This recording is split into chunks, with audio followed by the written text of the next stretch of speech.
BTUOutlaw.com. New videos every Thursday at 3 p.m. Subscribe today. Okay, first part of assembly of big timber I'm noticing that's a problem. There's a video online of following step by step. These holes are really messed up. I'm trying to put the screws in and I cannot get them to line up to save my life. As soon as you put two in, look how far off these are. These go in, you can't get these, like if you push these to line up the hole, look how far off these are. So what I'm going to do is I'm going to put these in like this to get by this problem I'm having, right? Get the first part of these in,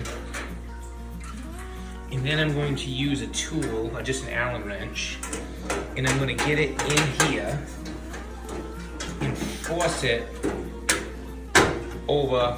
Like you see now, watch, if I force it and hold it with the Allen wrench, I can get these other screws in and it'll hold.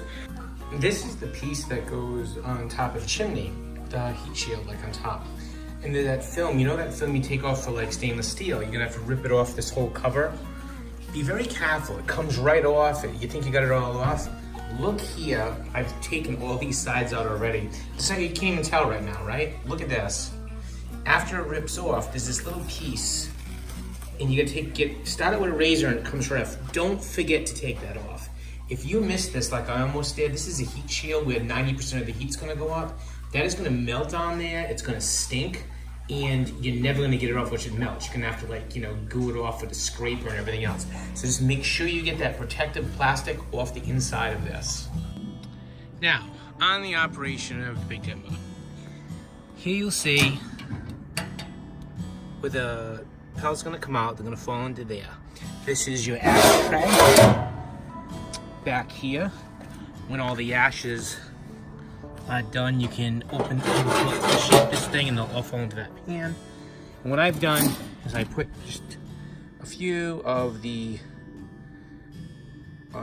pellets in there.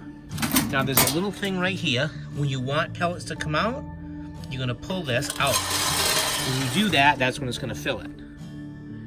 Now, what you do is you take it's automatically gonna fill. As those pellets burn down, new pellets will fall in to the hopper, so there's really nothing to do.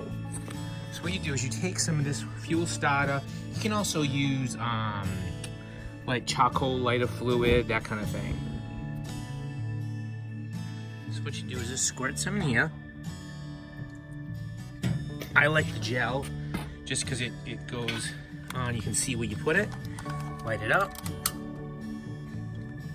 It's hard to see in the video, but it lit.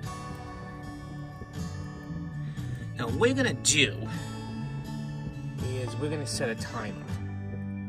And we're gonna set a timer to see how long this thing really takes to start throwing some heat. So here's what you do. You close the door. This is your vent. If you want a lot of heat, you're gonna leave this open, and when it starts, when this thing's roaring, you wanna control the heat, turn it down, you turn less air to it. If you want it totally off, go like this, and it should smother the fire out. But for our purposes, we're gonna leave it open. You wanna see, you can kind of see the fire going now. So we're gonna see how long this takes to start throwing heat. Okay, literally within 6 minutes, I timed it.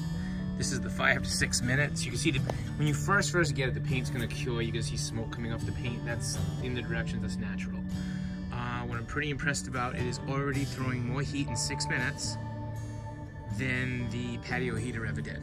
Because I can feel it here from the bottom, and I can feel it all the way coming out the top right here like a patio heater would. But the bottom line is, like before, it's only up here. You're trying to sit down, you're freezing to death. So I'm way back here, and I can feel the heat. And what I'm kind of impressed about too is, you know, it's actually a very nice fire. It's like you can see the fire. That's pretty awesome. That is very awesome. Yeah, I think this is pretty impressive. They are more expensive than patio heaters, I'll give you that. This one here, you know, they go for almost $1,000.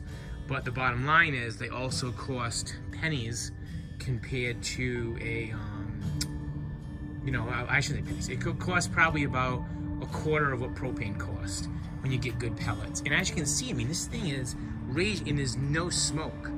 like, you know, one thing about pellets is they're really smokeless. The only smoke you see coming off this thing is a little bit is from the paint, which cures, and it says it's the first thing. And it, see how it's getting a little faded there? Once it's done doing that, kind of why I lit it today, you won't get that anymore. Now, one of the things that's pretty impressive is you can see clear, but there's hardly any smoke coming off this thing. So it's not like you're sitting around and you're getting a campfire smoke thing. It's practically smokeless. And they said once this paint thing cures, there'll be no smoke at all. So coming out of here though, there is nothing. It's pretty impressive. I mean, I think it's gonna be really nice. Hey, I really appreciate you watching this video. If you have time, please give me a thumbs up, share the video on Facebook or social media, click that subscribe button, and don't forget to hit that bell icon next to the subscribe button so you get a notification when new videos come out. Finally, if you leave me a comment, I love those. Really appreciate it. Have a great day, guys.